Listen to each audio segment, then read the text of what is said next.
காசி நாடு தந்த கனி இவன்.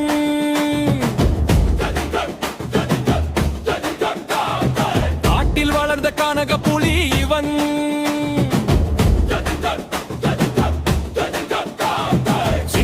சின்னாட்டி வளர்த்தெடுத்த சிங்கம், மதுரைக்கு காவலாய் வந்ததொரு தங்கம்.